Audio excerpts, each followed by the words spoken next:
Welcome to Tomorrow's World Answers.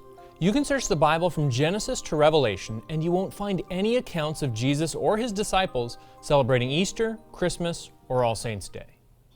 If Christ didn't observe these festivals, should we? It also leads us to today's question: which days did Jesus celebrate? We can begin with Christ's weekly observance. The Gospel accounts leave no doubt concerning his commitment to observe the fourth commandment. So he came to Nazareth, where he had been brought up, and as his custom was, he went into the synagogue on the Sabbath day and stood up to read. After his death and resurrection, the church continued to meet on the weekly Sabbath, whether they were meeting with Jews or Gentiles. All throughout the book of Acts, service after service takes place on the seventh day of the week. Then Paul, as his custom was, went into them and for 3 Sabbaths reasoned with them from the Scriptures. Christ's own words describe how important it was for him to keep the Passover before being crucified. With fervent desire I have desired to eat this Passover with you before I suffer. John 7 records a time when Jesus traveled to Jerusalem under the threat of death to celebrate the Feast of Tabernacles. Now the Jews' Feast of Tabernacles was at hand. When his brothers had gone up, then he also went up to the feast, not openly, but as it were in secret. Lest anyone fall for the lie that Christ observed these days so that others wouldn't have to, notice that he instructed his brothers in verse 8 to also travel to Jerusalem to keep this feast.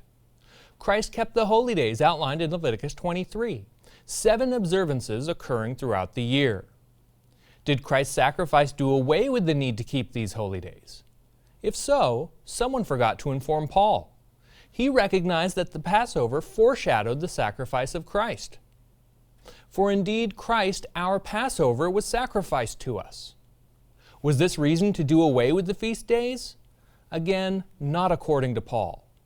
Therefore, let us keep the feast, not with the old leaven, nor with the leaven of malice and wickedness, but with the unleavened bread of sincerity and truth. The book of Acts also contains examples of the early church observing the day of Pentecost, Acts 2 and Acts 20 and verse 16. Paul refers to the days of unleavened bread, Acts 20 and verse 6, and the fast, no doubt a reference to the Day of Atonement, Acts 27 and verse 9.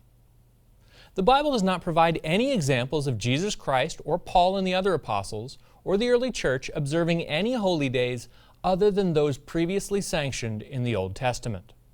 The scriptural evidence is very clear that they kept the holy days listed in Leviticus 23. To submit a question for the show, email us at twanswers@tomorrowsworld.org. Be sure to watch us online by searching Tomorrow's World Answers on YouTube. If you like our videos, be sure to subscribe and click the notification bell. You can also visit us online at twcanada.org.